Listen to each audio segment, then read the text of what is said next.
So today I'm going to film the first video on this course, particular course, that is Advanced Control System.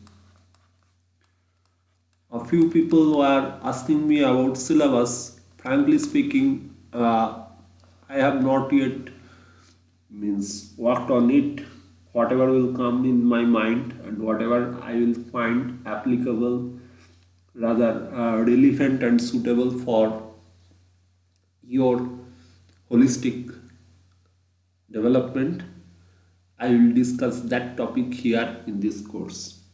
Obviously, I will not exceed the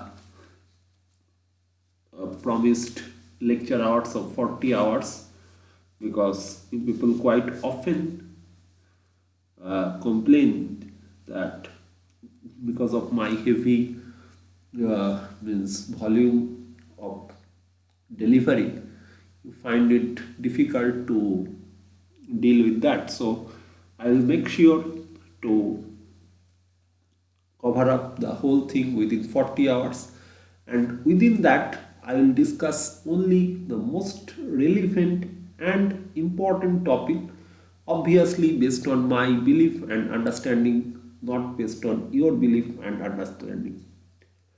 I hope we are clear. So with that, let us start. So what I was trying to tell you during today's class, that is a very interesting question, and from there we can start our discussion. That the entire discussion can be means can we can start. First of all, the question was asked that how to determine that whether to go with linear control uh, design techniques or nonlinear control design techniques, or whether to consider a linear model or nonlinear model of a system. He asked something else, but in a nutshell, the question was like, which model of a system should we consider for our means control law design? And I hope I have already answered it to him. Now for interested student, as I have discussed, that it starts from the perspective of system identification.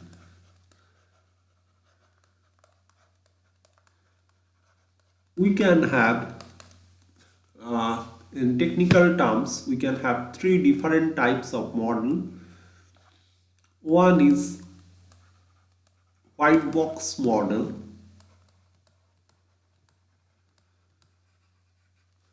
another one is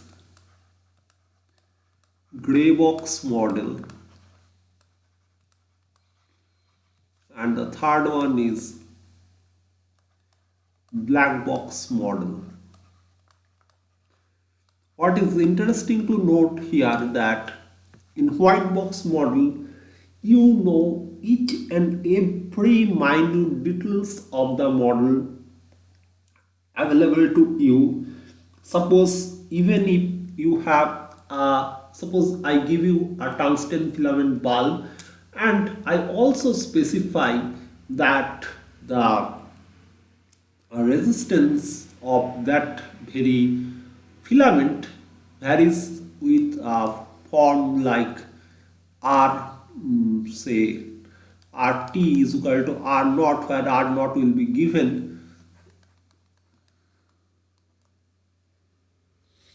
say e to the power minus, or like in a very uh, how to write it, like e to the power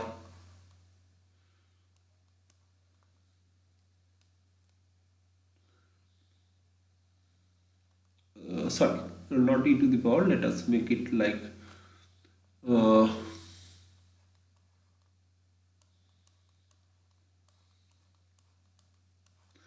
something like that.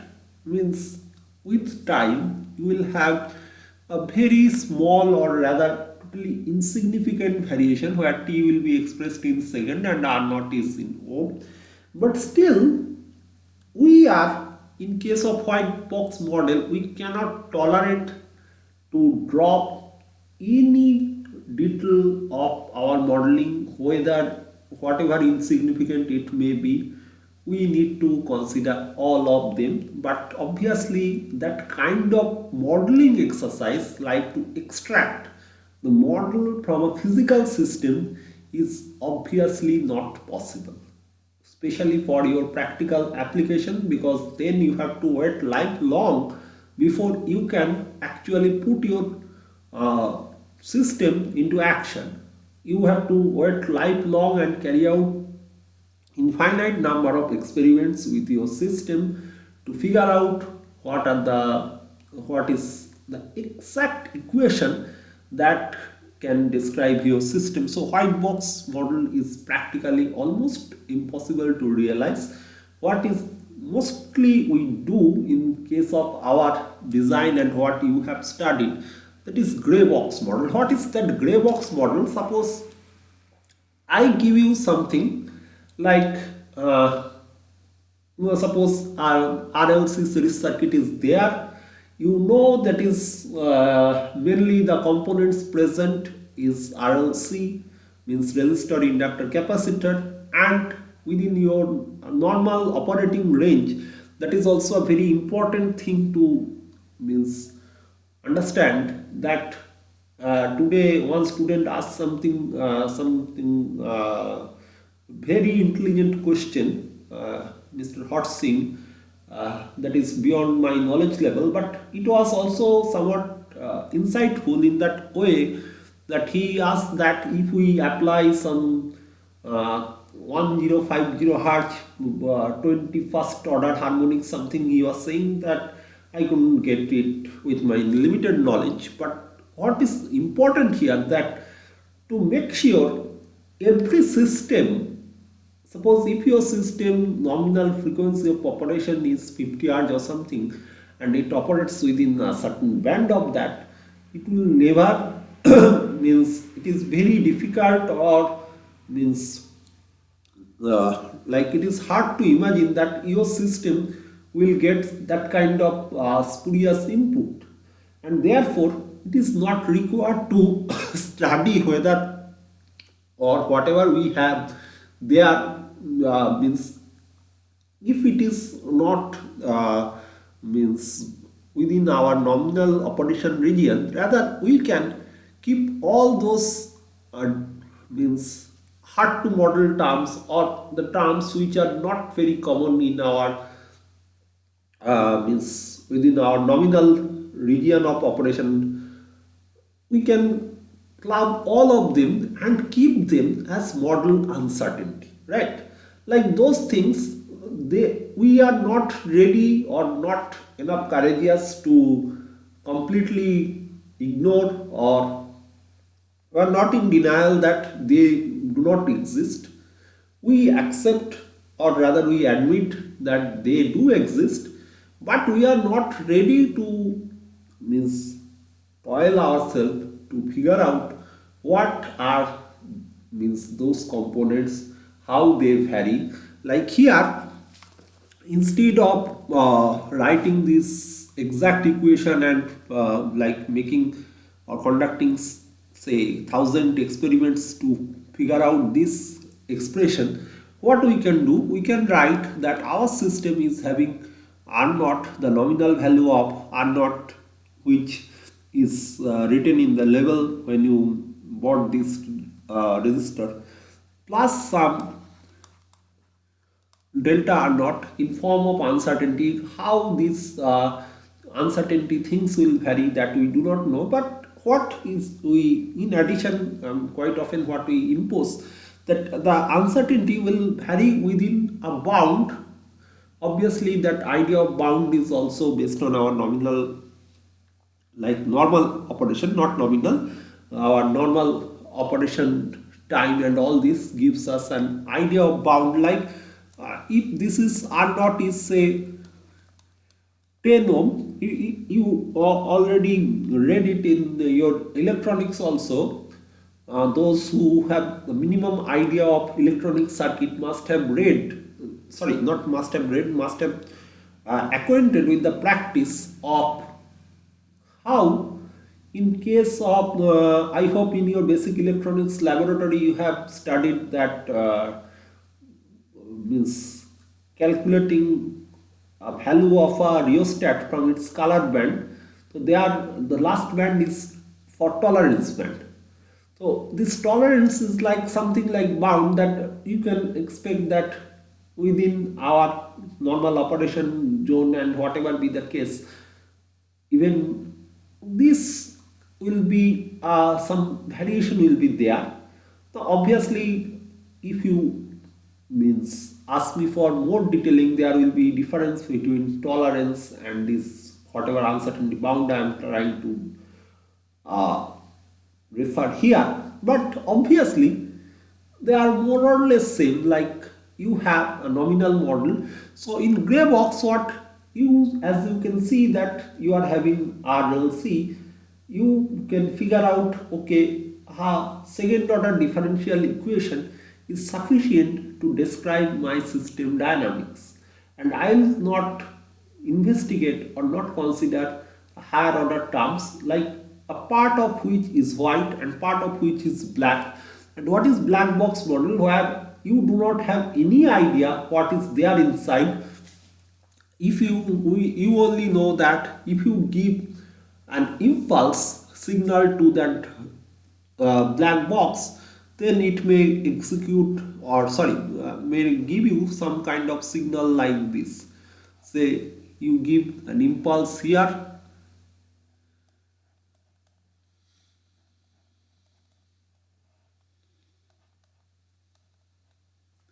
and some people love to draw it one sided anyway, and you are getting something like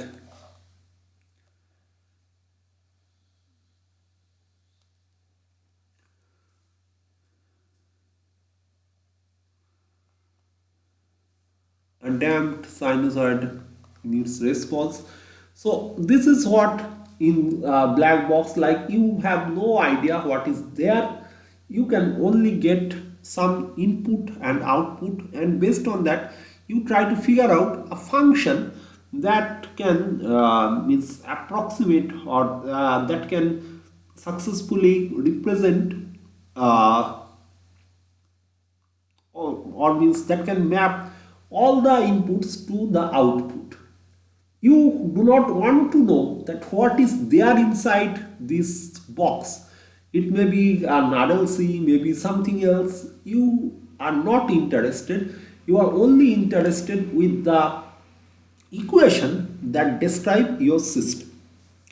So with that, I hope it makes certain in some sense. Now, therefore, for a system like wide variety of physical system, we can have an nth order differential equation of the type.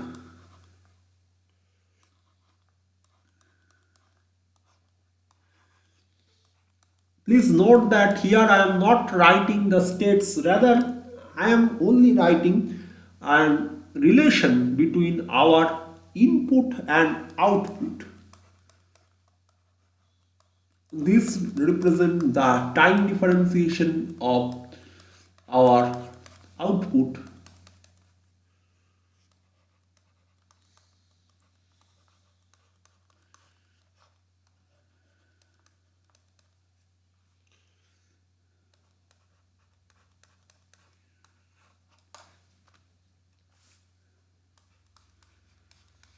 Now here one thing you must note that u is the input function, what you also known as input or forcing function, and this y is the response term, or you can say it is the output function. Now we can represent like means if this is now obviously one obvious question that may come in your mind, that who will dictate us that about the order of the differential equation. If you like in case of gray box, as you have access to the model, you can figure out, okay, if it is RLC, what you must have studied in your basic like, as we are having two energy storing element, what we studied, that if there is uh, the number of energy storing elements that can store energy in an independent manner, that is the exact number we will have for our state variable representation. Like in case of RLC circuit, as we have two energy storing element, namely L and C, we will have our energy storing elements. So that is quite obvious. But what is not very obvious, like when we have no idea or no access to what is there inside the system, then how we can figure out that what is the, like if I give you a black box, you are having one output and one input. So how you can figure out that what is the differential equation required, or what is the, better to say, what is the order of differential equation required to map all your input with all your possible outputs, right? Now here I have represented by a simple, means ordinary differential equation, have not yet taken the help of partial differential equation, but in some cases partial differential equation becomes means inevitable. Those complicated situations I will discuss later. Like you might have studied like, oh, I think you people have not yet studied the field theory. So that discussion may be irrelevant, or not irrelevant, rather you will not be able to figure it out. So okay, let us stuck to this particular means let us stick to this particular uh, nth order ordinary differential equation, whether linear or non-linear, that I am not going to state at this moment. But whether it is linear or non-linear, what we can do irrespective of that, we can define auxiliary functions like this.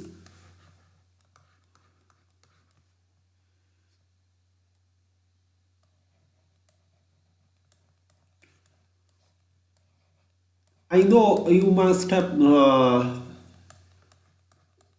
like you are having a thought in your mind that what happened, that suddenly sir has jumped from the previous topic, like I was about to talk about the order of differential equation. I am going to show you that why and how we could determine the order of differential equation for a given system. Just give me a minute. So in this way, what we can write, like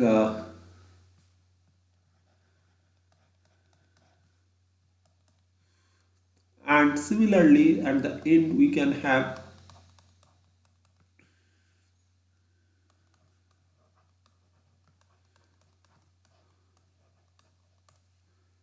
we can have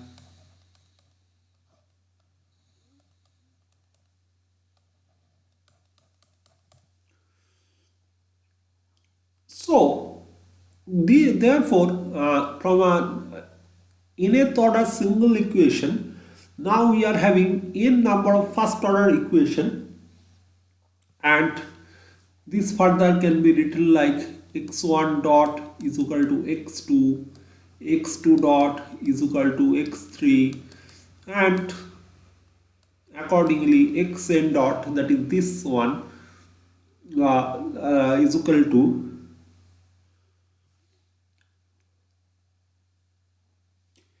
h of t comma x1 x2. I am dropping that means u for sake of or for ease of representation. I am just dropping this u t in everywhere. Undoubtedly, they are the function of time. So this is actually the state space representation. Now again get back to the topic where I started discussion, like how to figure out the order of differential equation. Obviously, suppose if I give you a black box, and within that black box let us consider two situations. You are having one black box where you are having only one, say this kind of resistive network.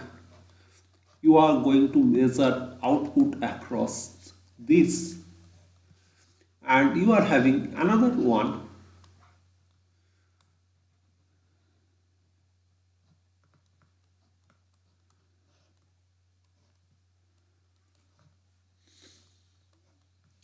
If you apply, in both the case, if you apply step voltage here, what you will see that for every voltage you are having exact, the output will be just a proportional, maintaining a proportional linear relation, proportional relationship to your input.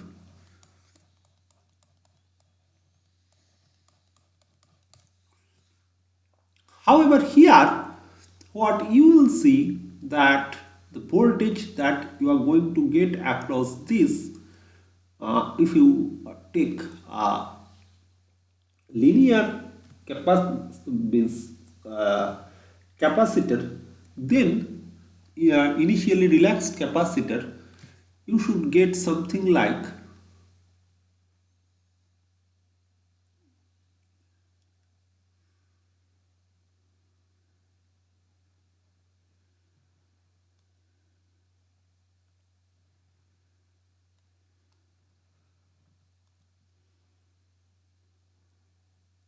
sorry, this kind of card you should get.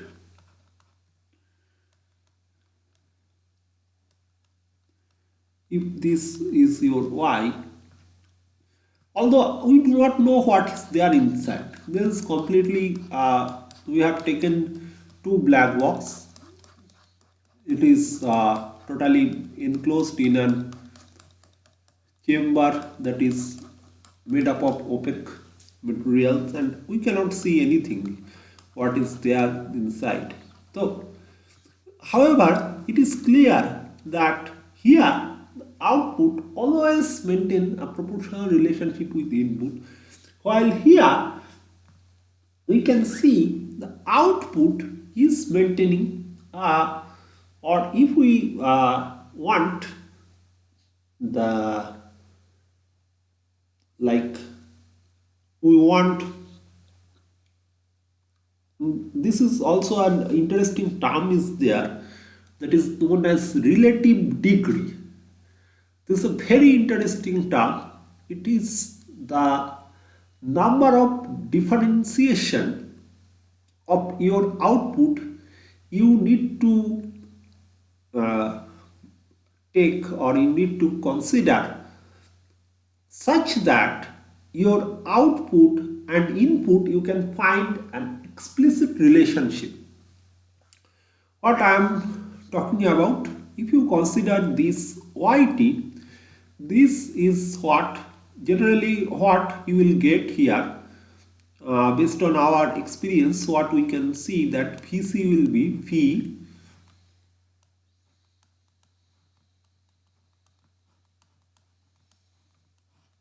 something like this you should get.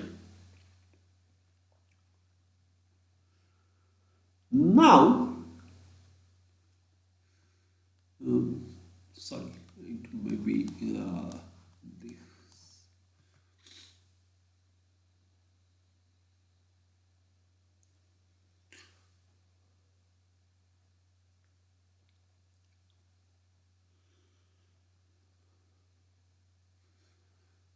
So what we know that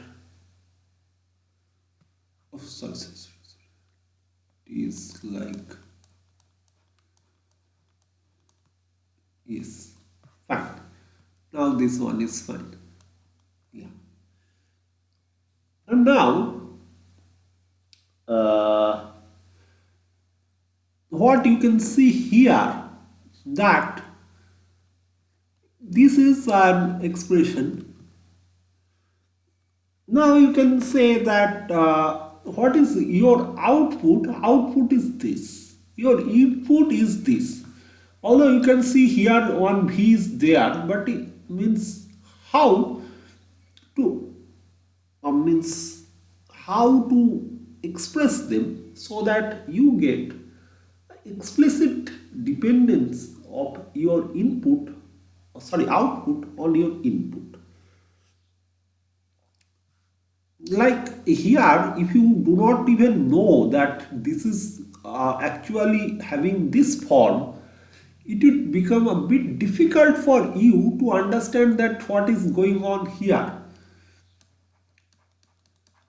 But once you take this, then you can figure out that this will contain some yt, say here kyt, I'm not doing the calculation, k1 yt plus k2 ut, like one first order differentiation of your output here establishes a direct relation between your output and input. If you are not sanguine, you can check that once you do this, what you will have? You will have an expression that will establish a direct dependence between your input and output. Now, the question that comes here in the picture is that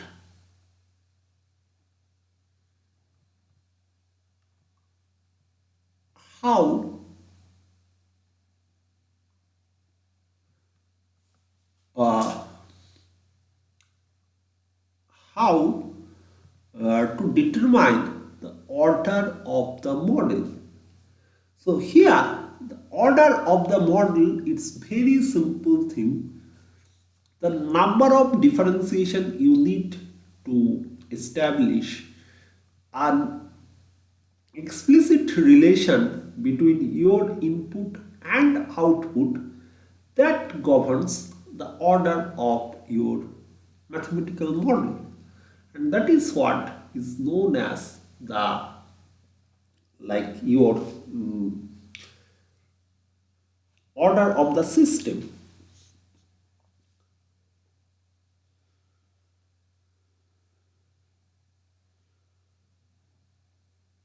Now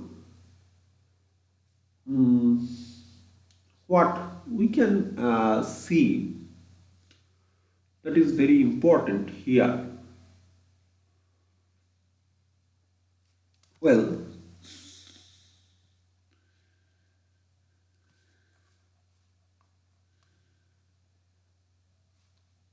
although here I would like to mention that one subtlety is there that I have not intentionally mentioned here in this second example. If you can figure it out, the person who will be able to figure it out and explain it in a logical manner will get some grace marks in terms of TF. There is some subtlety here. Whatever I said and whatever I have discussed here, this kind of things I will often use in my video to make you more attentive. The definition of relative degree, what I said and what you are having here, how to match these two, or there is slightly difference or slightly, I can say in a crude language, a logical bug is there that you have to debug. Anyway, back to our original example. If we have this n number of differentiation we need to take, then it is an nth order system, and we can have a representation like,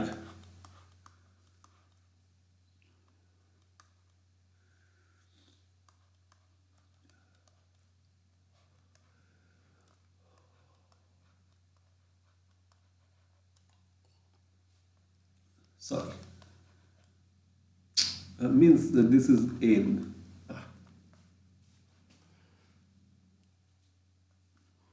Why it is so? Like, your state is also a function of time. This is a function representation. R plus means all the value of t greater than is equal to 0. So it is quite obvious that your time cannot be negative, so you should always start from t is equal to 0, and you are having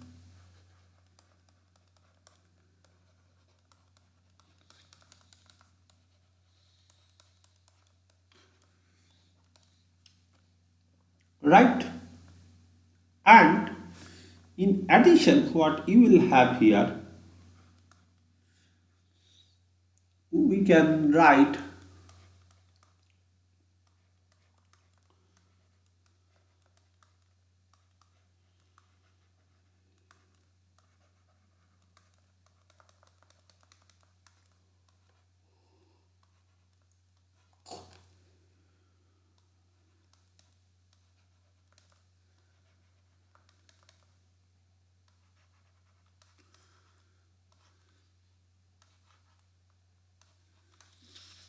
right. So this function, if we can define it like,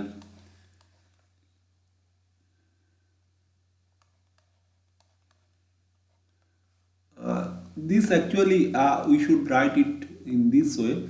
This indicate the real number line. Here it is a Cartesian product I am trying to indicate.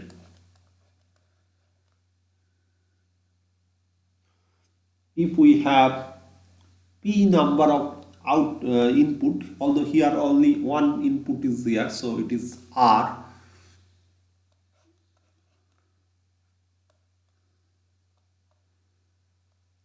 Sorry.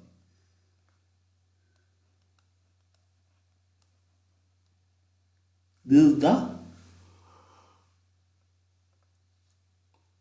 function definition. So in a nutshell, the state space representation is like this.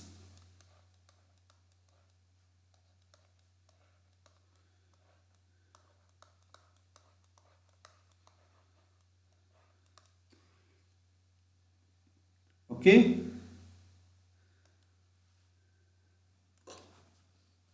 Now, before we proceed further with our discussion, I would like to highlight a few important mathematical, you can say, some preliminaries and notation that will help you in understanding our means upcoming lectures, and also help you to read and comprehend books and articles on this advanced control topic.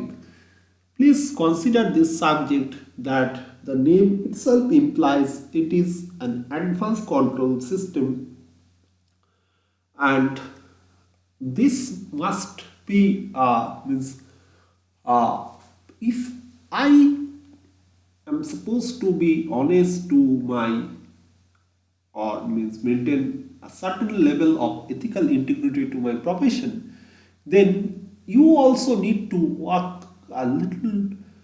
bit work a bit harder than what you used to do in your last semester for linear control or basic control, because that is just the very basic approach towards your first stepping stone towards your control, but this time it is advanced means the standard. Even right now, whatever I am going to discuss or whatever Professor Noshkot has discussed, it is between mainly between 1900 to 1950, like the first half of 19th century, sorry 20th century. And now what I am going to discuss, it is more or less somewhat means by the if both of the end, like me and you,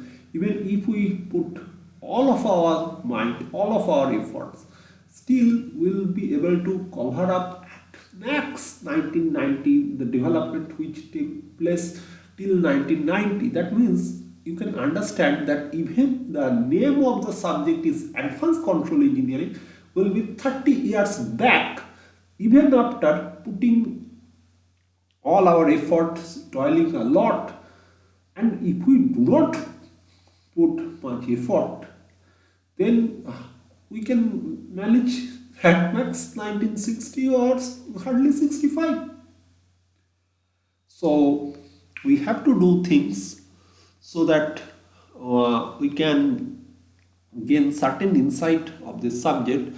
So whatever mathematical notation we need to know is that,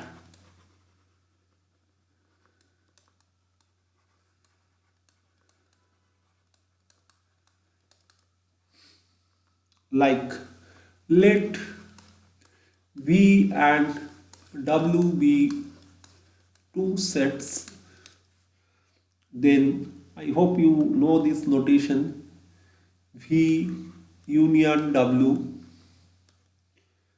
V intersection W, V minus W, and V Cartesian product W. This is the difference of two sets. So if V is a subset of W,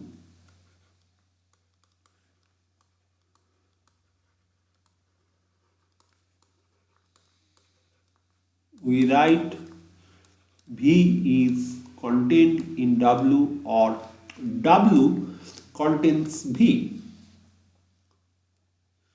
Now, in addition, if we say an element X belongs to V, that means the set V contains that particular element X. Like we can write a point in a three-dimensional space. Like you can write, this is a point, this is contained in, say this is a point, you define a point P, this P is contained in the set R3. This is the three-dimensional point. This indicates the point on, if you want a geometric representation. This is, since this is first lecture, I am following a slight slow pace, but gradually we have to means elevate our pace of delivery. So this is 1 comma 0. This is a three-dimensional. This is our R3 in Cartesian system. So you can understand that this point belongs to this set, and that is why we can write this P belongs to R3. So these are the things, and rest of the things, those who are not means quite confident with set theory, they may search it in Google and Wikipedia. At least means at max only 1 or 2 pages you need to write to just get the working knowledge in set theory. No one of us are mathematician, and we are no way here to nourish our skills and means concepts in abstract mathematics. Just we need working knowledge. Now we will denote this to represent empty set. That means a null set that contains no element. One thing I would like to mention here, that later on we will have a point that may be origin, but that origin doesn't mean, suppose if I make mention a set that only contains the origin of our coordinate system, then that set is having cardinality is equal to 1, means the number of elements present in the set is equal to 1, but that set is not an empty set or null set, right? Now in addition, what we can do is that what I used to write like R plus, or sometimes we may write it R plus, that indicates the positive side of your real number line, and same type of things you can write for Z plus, where Z plus is the all positive combination of all positive integers. Okay, now in addition we can write uh, the interval j contained in R, or in on real line we can say it is open, closed, or half open. Another means advanced concepts are there like clopin, closed and open both, but I am not going to discuss all this complex concept here.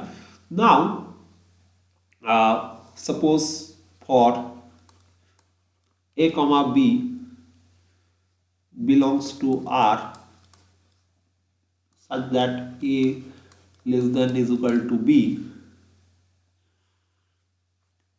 then an open interval j is denoted like this, where you are not sure about the, means the two boundary terms are not means included here, like whatever you are having here is within that, means somewhat greater than a and somewhat less than b. These a and b are not included. Now we can have, so technically speaking you can write here this set actually can be represented by x belongs to R such that this vertical bar indicates such that, right? Now you can have closed interval where, right, and also now you are smart enough to guess what is half open interval, when you will have one sided boundary included in your interval but the other side boundary element is not included. Fine, and I have already drawn that what is meant by R3. Now this same thing can be done for complex number system, like whatever is valid for R, similar kind of notions we can do for C also. Now obviously a matrix, while representing a matrix of, I hope you are already have means you are already acquainted with this kind of representation, like an n cross n matrix, means here you will have, like if I write 3 cross 2, then the matrix will look like this.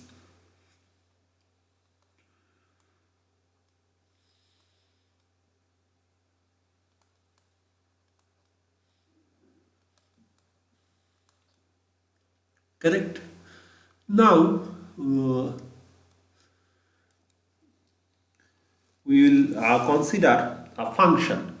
What is a function? A function is something that we will consider a mapping from one set to another set. Like we'll define it,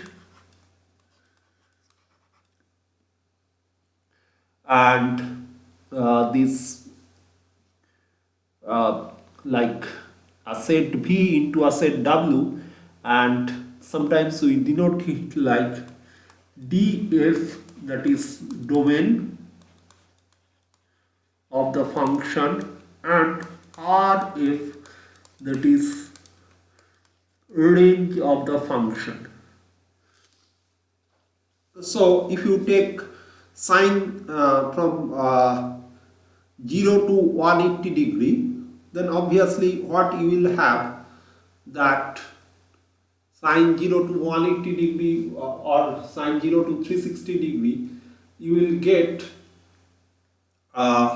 values between +1 to -1. So this is the kind of things that from one domain you are getting the range of the function, right? Now we can have, say, we'll say that a function f from an interval j to r is said to be continuous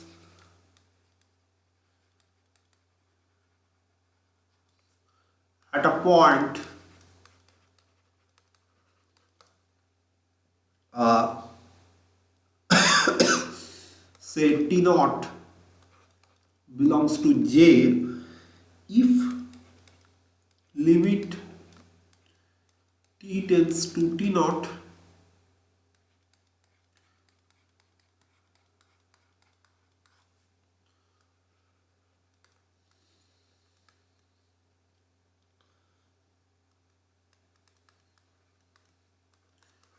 that is if for every epsilon greater than 0 there exists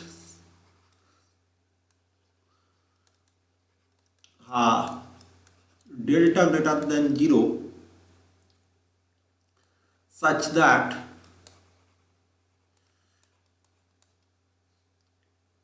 f of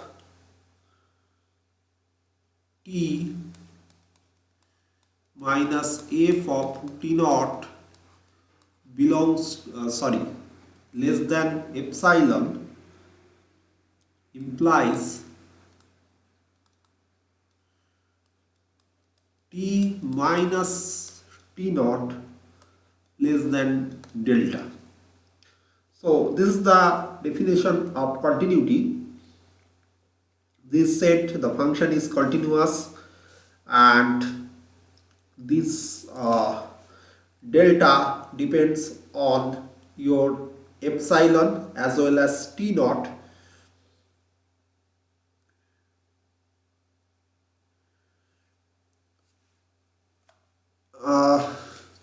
Here there is another catch, like as I said, this delta generally becomes a function of epsilon and t naught. However, if we see that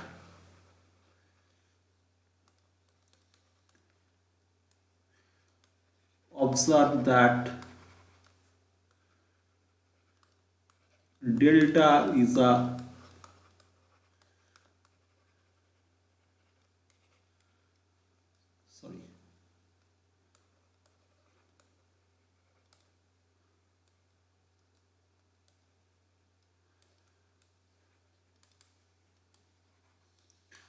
of oh god function of t naught in the interval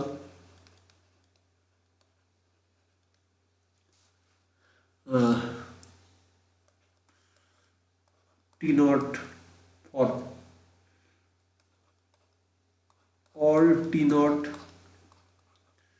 belongs to j, then we can write if of t is uh,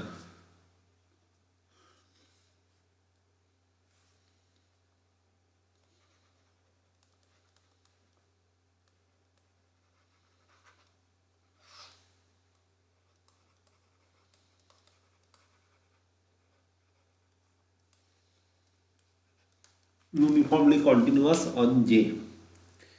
Fine. Now, in addition, what we can write, we generally denote it C J comma R defined as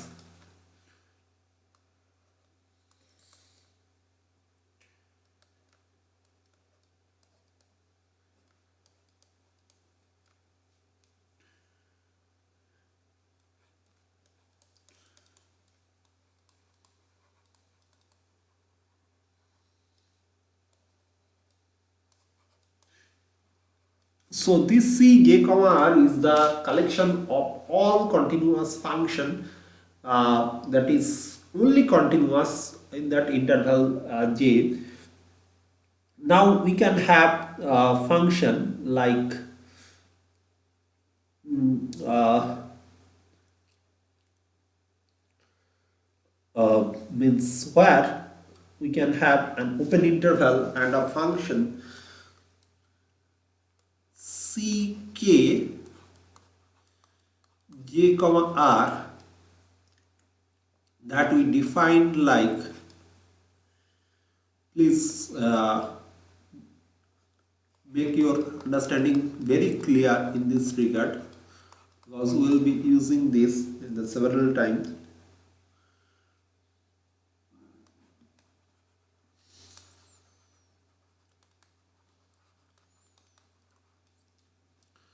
The derivative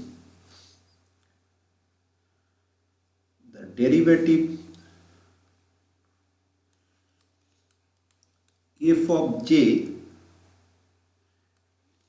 exists, you can write f of L exists on the interval j, and f of L belongs to that Cj comma R for all L is equal to 0, 1, 2 up to k. So this is very important definition. In a nutshell, it is trying to make you understand or convey the meaning that your function is kept time differentiable over the interval j. Your function is kept time differentiable over the function j. Like if you consider the example of sine theta, that is that should belongs to which class? C infinity. Like it is infinitely many time differentiable, right? So in that way you can figure out some function that is differentiable for, and also here the interval is very crucial in our discussion. Like if we change the interval in which we are considering the things, then obviously our definition of continuous function and their kth, all these things will change, right?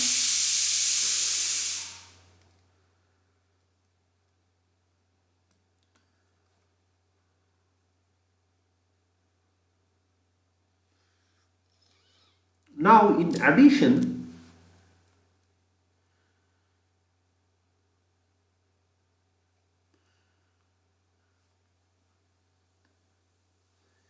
for any substrate D,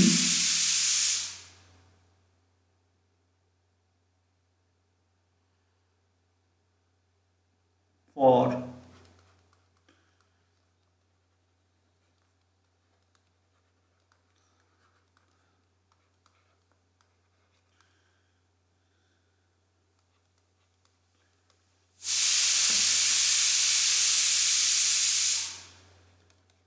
with non-empty interior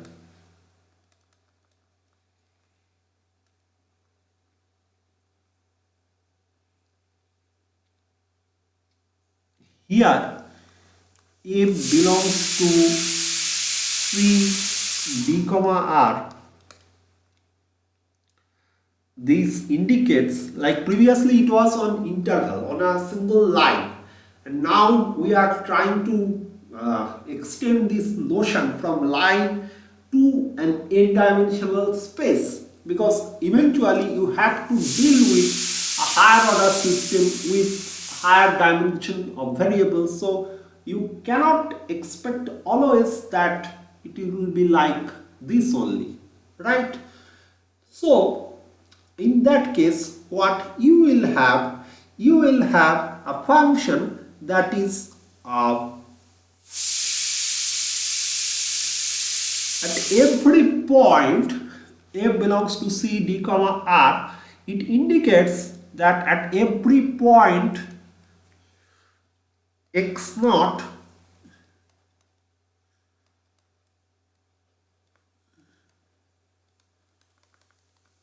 xn0 t that belongs to x naught belongs to D, limit x tends to x naught, f of x is equal to f of x naught, this exists. Fine. Or equivalently, what we can say that similarly eta delta definition we can extend here. Only difference in the previous case, your epsilon was a bound on the length of an interval, and here it will be the bound on the radius of a ball. Bound on the radius of a ball. If you are not able to visualize, please try to understand that you people have already put some restriction on me that I cannot extend the video hours. So please make yourself smart and try to understand that here, if you consider a real line, if you take 2 points, you can say that this gap, you can measure the gap and you can say this is epsilon this. Now here on a 3-dimensional case, what you need to do, you need to consider that you are having a ball over here, right? A ball that is totally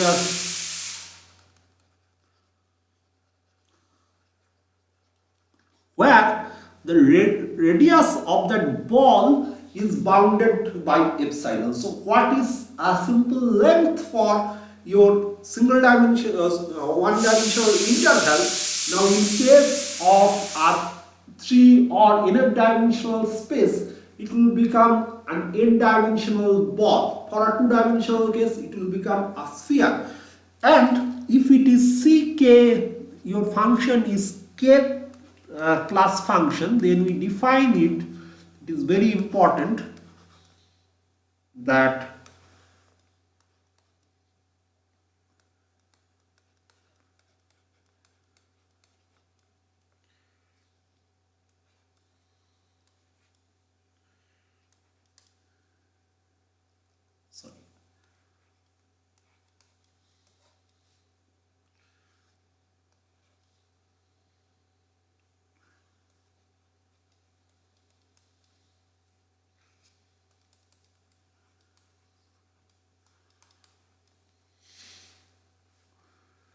this is true for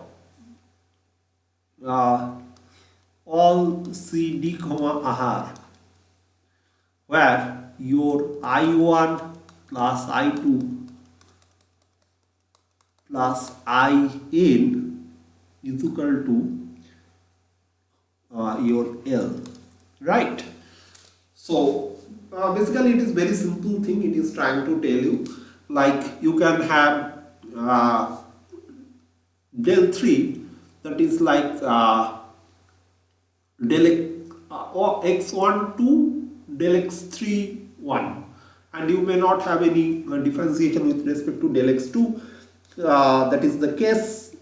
Now in our next class we'll completely dedicate our next class also on development of mathematical notation, and remaining 38 class will be utilized to just develop the subject. Well,